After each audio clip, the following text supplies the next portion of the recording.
Hey, it's Christian Men's Illustrated, the podcast.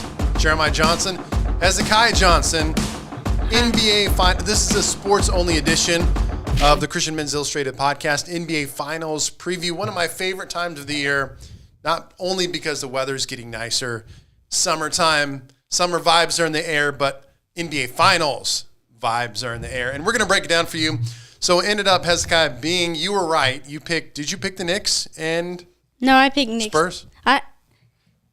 I switched my pick to Knicks Spurs after like the second round, but I originally picked Knicks Thunder, but after the second round I picked. Okay, who did I pick originally? I picked OKC to win it all. You picked OKC Boston. Oh, bad pick.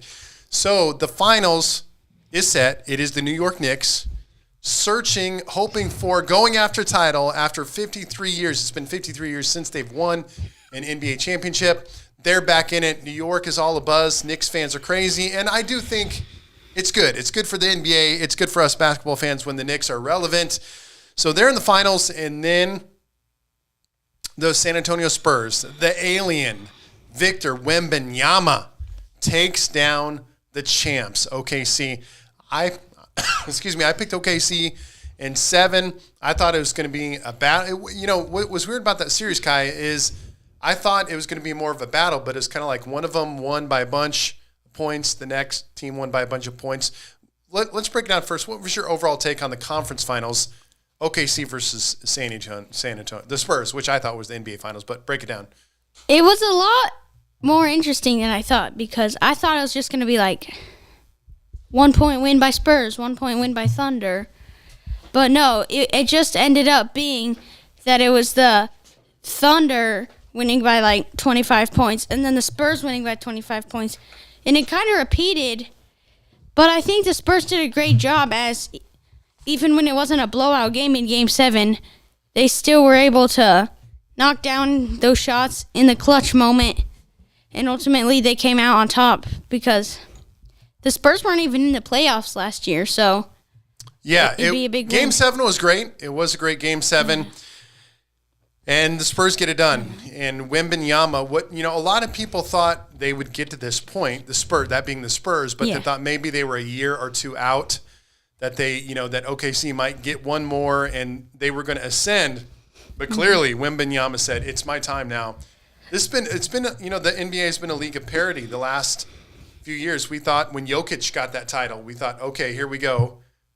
Denver, the Nuggets, they're going to be the team now, right? For the next few years, they're gonna, and they only got one championship, and here we are. There's been Boston. We thought Boston might get multiple championships. They get one, and are they going to get back? Then we get OKC. It's like, okay, then here's the dynasty now, and the Spurs take them out. So, I feel like you win the finals, everyone's on your side. You're like, oh my goodness, they're better than the whole NBA, and then they don't always do it every year. It's not like they just drop out. But they still don't stay. They stay relevant, but they just seem to get. Well, free agency is a factor, and even, and then when teams lose, they make the decision of do we flip over the roster? For example, I saw multiple articles already on trading Chet. What do you think about that? Some people are like, it says Chet choked, let's trade him. It's like trade Chet for Giannis? No way. If Giannis is really worthy of trading for Chet, Giannis would already have a team right now. Yeah, don't tear it down. Don't tear it down yet. I mean, you lost in a Game 7. This isn't the time where we tear down the whole team, trade Chet. I at least give for OKC. Don't hit the panic button. Give it one more run. Get the team together. Hopefully, what this does for Chet is light a fire, right? That Chet's super mad. He's going to go into just training mode, beast mode this offseason and get into it. And still, I'm surprised that there hasn't been not even a back-to-back championship. Because, free agency, but, when you can't even win back-to-back, then, it's not like a dynasty yet. But I really believe that the Thunder are going to be a dynasty. Yeah, okay. I don't think it's over for them by any means. Yeah, I think they could win next year and then maybe every other year. Yeah. I think they're going to be the better overall team, but I don't think they're going to be the well, they're going to be Yeah. a dynasty, but they're Hey, not man. going to be like dynasty like back to back. It's hard to win one, let alone two. And excuse me, a little cough tonight. Just shows you how difficult it is to win in the NBA back to back, one, not two, let alone three. So anyway, it's been a league of parity the last handful of years. On the flip side, once again we have disappointing James Harden. Now I like Donovan Mitchell, but man, Donovan Mitchell and who am I talking about? The beard. James Harden together, just not a combination for playoff and championship success. They don't have the defense. So I wasn't surprised Cavaliers got beat, but to get swept, there's definitely some changes that are going to need to be made in Cleveland. And a lot of signs pointing to the savior, one LeBron James returning, although I don't think that move in and of itself is going to be enough to get them back to the mountain to a championship either. I think people are throwing way too much shade on Chet Holmgren. He still had a double-double, but then you look at Dort. I like him, but he only scored 5 points. Jalen Williams only scores 4. The other Jalen Williams only scores 1. Talking about the OKC Spurs game Alex 7. Caruso only scores 7. Like, I don't think Chet played terrible. The Thunder's highest scorer was Shy with 15. You can't just be like, oh, Chet's terrible. If Chet had a bad game, then trade Shea and McCain and Harkenstein and Dort. Get them all out if you really think he's that bad of a player. We live in a world of overreaction when it comes to sports, and there are clearly times, hit the panic button. You see that, for example, my Lakers, they are not championship contenders. That's just it's just a reality that I have to come to grips with as a Lakers fan. But for OKC, Chet has, not a great series, definitely doesn't have a great game by his standards. He's a max player. He's going to have to get better. He's going to have to put in the work. And hopefully it's not like a psychological thing, right? That next time, like I said, just get hungry, Chet. Get in the gym, work hard, lift those weights, get those shots up, put in the work. You're going to be fine. Yeah, I do not think they should trade Chet whatsoever. Like, he's top 2, top 3 player. If they trade Chet, that's like trading one of the best players on your team. Because they had a bad game. You just have them. And another way to look at it is maybe not a terrible game because they only lost by 8 points for their highest score only having 15. But more of like every player had a handful of points. But you definitely need like 1 or 2 players scoring high. Okay, enough of that talk. Let's get to the finals. This is what this is about, NBA Finals. Yeah. So if I pull this up, just for those of you that might be watching a live stream, you can go to like ESPN, and ESPN right now has the Spurs with a 58% winning chance or percentage, according to ESPN analytics, to win. And I would agree with them on that. I'm picking right now, as of right now, this is my take. I believe that the Spurs will win in 6. I actually think it's going to be a pretty easy 6. So my overall prediction, general, is that if the Knicks are going to get a win, they need to get a win in game 1 for sure, if not the first 2. I think Wembanyama and the Spurs are going to get their feet wet, and then they're just going to take over. I think when Wembanyama is on a mission, he wants it, and he's just a freak. What is he? 7'5"? No one really knows. 7'4", 7'6". He's like 7'5", he's 8 like foot wingspan. Still growing. Like, he's not even 25. You could still grow. Like, who knows? We've never seen it. We have truly never seen anything like this. I mean, we have seen Wilt Chamberlain. We've seen Kareem Abdul-Jabbar. We have seen Shaquille O'Neal. We have seen great centers, David Robinson, Hakeem Olajuwon. I could go on and on, but we truly have never seen a center like Wembanyama. Can drop threes, plays like it's got handles, can go in the post. He's so long, when he gets in that box, he just has to grab it, turn around and dunk it. So and then on the defensive side of things, he just has to lift a hand up sometimes, and he's blocking a shot. So very difficult. I know this is kind of off topic, but it shows right here all the teams since 2019. It was the Raptors in 2019, Lakers in 2020, Bucks, Warriors, Nuggets, Celtics, Thunder. So, it's been 7 years, and there's been no consistent team. Anyways, we can get back to... As far as champions? Yeah. Yep. So, we haven't had back-to-back champions, right? Is that kind of the point you're making? Yeah. For a while. Anyways. Yeah, it's been a while. And so the Spurs, they're favored to win right now. If you look at their season leaders, I'll bounce over to that. If you're watching on our live stream, you can see this via ESPN.com as well. So we have Jalen Brunson. That's their leading scorer, 26 points a game. We have Victor Wembanyama. He's a 25-point-a-game scorer. Brunson, 46% field goal percentage. Wembanyama, 51. Obviously, he's going to shoot more twos, get better shots than Jalen Brunson. Much smaller player. In terms of their rebounds, we have Karl Anthony Towns or Cat, as they call him, 11.9 rebounds. Victor Wembanyama with 11.5 rebounds per game. So he's going to, Wembanyama we're seeing the dominance of him. And then as far as assists, we have Brunson, 6.8 assists, and Castle with 7.4 assists. Those are your leaders for both teams. I know it's good. Everyone's like, oh, who's going to guard Wemby? Who's going to guard Wemby?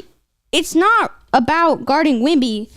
The one player that is about guarding is this guy, Mitchell Robinson. If they put them both in, Wemby can't guard two big centers at once. And the Spurs are a small team without Wemby. Then they're only like 6'5" guys. Yeah. So, like, Wemby is like their tallest guy, and then everyone else is like shorter. So, like, I think the Knicks need to take over and put in Mitchell Robinson and Cat, because that's the only way they're going to slow down Wemby. Because if not, then Wemby can dominate Cat, and then their small guys are still good at defense and everything. And then it's just like the Spurs let Wemby dominate and everyone else dominate. But if they can put two guys on center, then Wemby can't guard both of them. It'll help them boost the offense more. Okay, I think two factors. To me, the two factors are this. Number one, Jalen Brunson, he's definitely this herky-jerky type of point guard. Is he going to find the spacing, and how is he going to deal with the length of the Spurs, specifically Victor Wembanyama? Is he going to be able to get those shots off? Is that going to dramatically affect him? And then number two, Karl Anthony Towns, he can pick up a lot of dumb fouls. And is that going to be a factor? Is he going to have a lot of dumb fouls? And then, he's a guy who's kind of hot and cold when it comes to that three-point shot. If Cat is on the three-point, that can really throw off Wemby because he's going to have to come out and guard him, right? Mm-hmm. It was showing, we were watching at the hotel, it was showing Wemby is one of those guys, he would guard people that would go on the outside, but it showed how even though he can shoot threes, he would always stay on the edge in the perimeter because he knows it's going to be a lot harder to rebound. So he was fighting a lot harder to rebound that game. Or no, he will be fighting if Cat can start catching fire. Well, we saw how SGA was affected by Wembanyama's length, that he just had to take very difficult shots that are just, you don't have to do that on any other player in the league. Yeah, because SGA is so used to just like laying it up at his free will, and this time they can't do it as much. Right.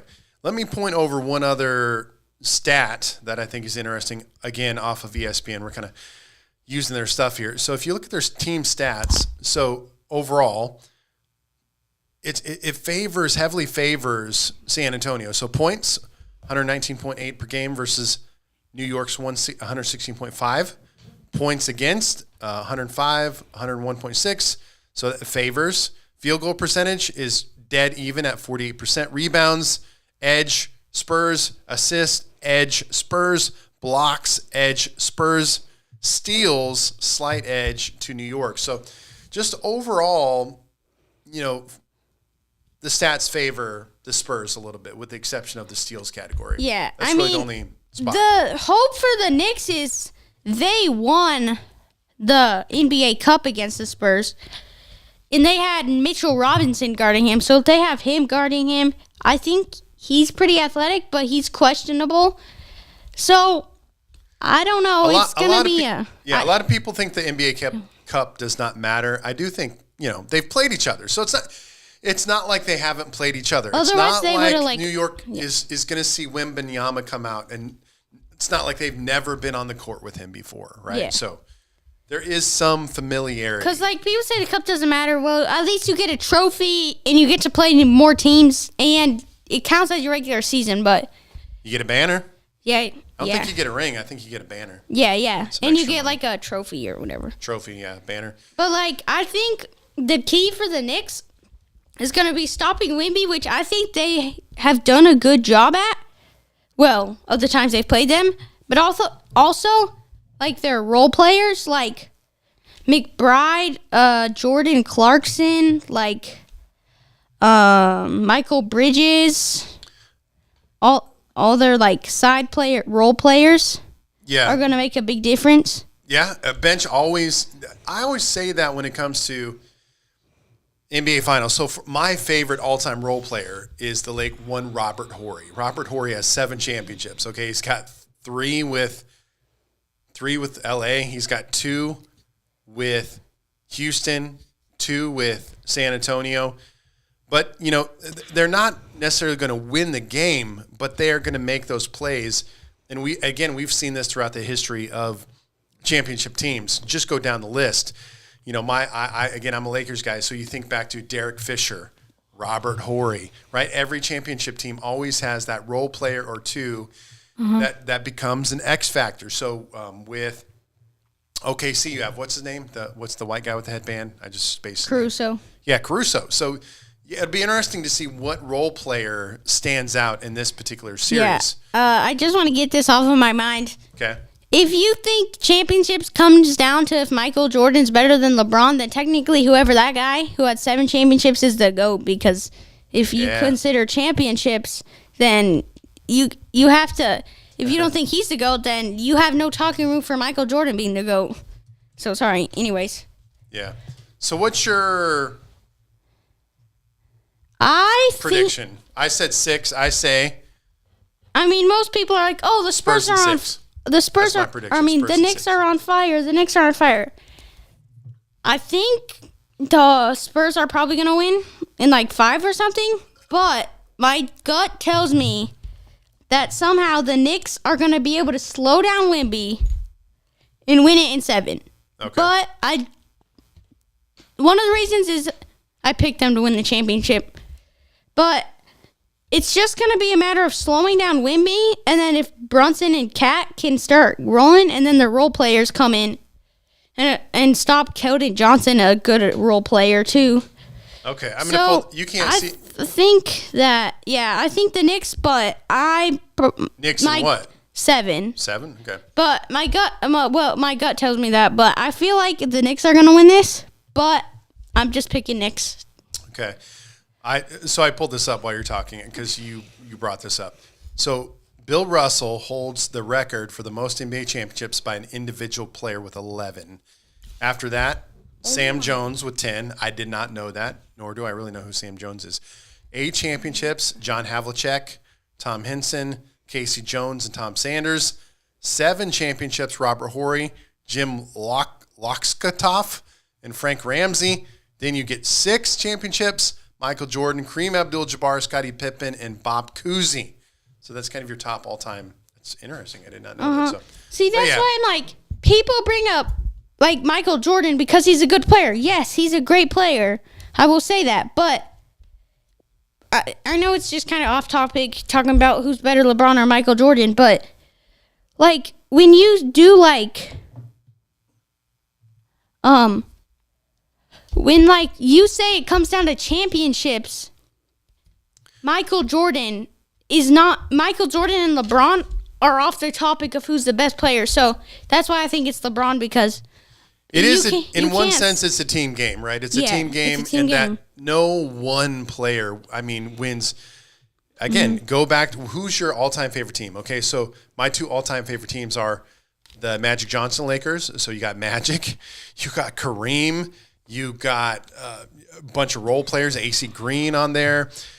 You got Cooper, you got James Worthy. You know, as much as Magic and Kareem were the guys, there's other guys that helped win that. Again, you get to the Lakers, Kobe team. You had Rick Fox, Derek Fisher, Robert Horry. So, yeah, it's not about one player. You got to have a collective unit of guys that are going to go out and get that championship. So, and another reason I don't like Michael Jordan is because the Jazz, of course, lost back-to-back to him.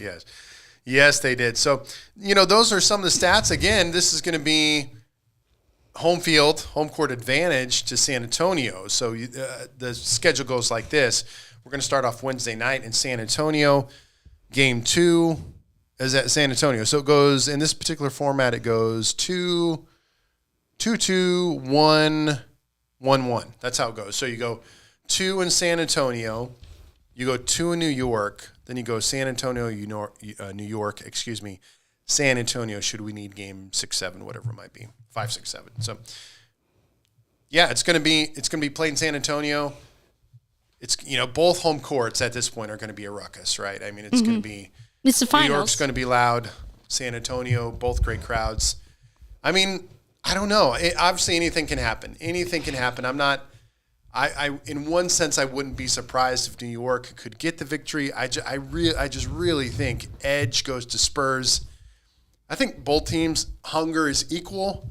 I mean, I do think the Knicks are playing well. There's no doubt that they're hungry. That you got to take your shot. So even the Spurs, you cannot get in your head. Here's what I will say: you cannot get in your head like, oh, like we'll be back next year. You can't take that. It's like, no, this is our one shot to get this title. Like the Pacers. And we got to take it.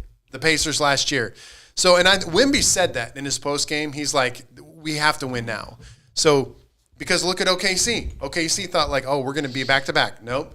Again, all these teams, Boston, Denver, we thought these teams like, oh, we'll get back. It's not a guarantee. So I say to the Knicks, I say to New York, you better go get it. You better be like, this is my shot, the one shot in my lifetime to win this championship. There's like no way the Knicks win back-to-back. Like, I'm saying right now, if the Knicks win back-to-back, you can throw all the hate on me you want because I don't think they're going to win back-to-back.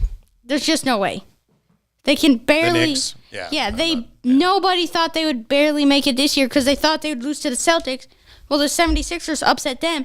So then they have an easy game because of all the upsets in the easy Eastern Conference besides the Celtics. And then they just make it on an easy water slide. And now they have to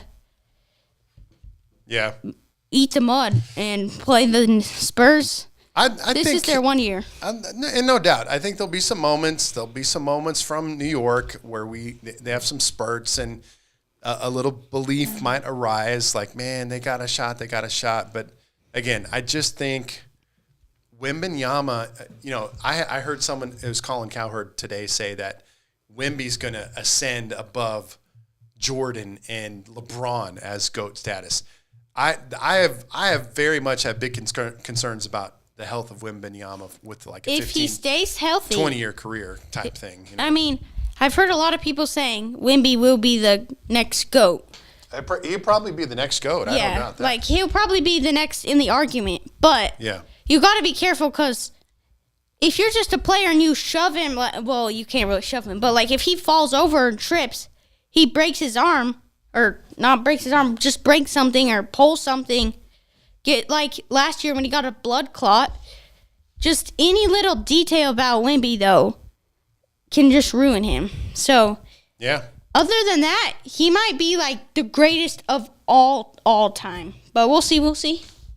Yeah, He's only played for 2 years. To me, and I know everyone is saying this, but it's like to me it comes down to Wembanyama. Does he dominate? Does he take over? If he does, not a big shot. That's my final thoughts. What's your final thoughts? Knicks in 7. Knicks in 7. That's our NBA Finals preview. It starts on Wednesday night, and a couple weeks from now, on ABC. We'll hop back on ABC. Hop back on. We'll see who was right, who was wrong, and we'll talk about the champs here in just a couple weeks. Talk to you next time.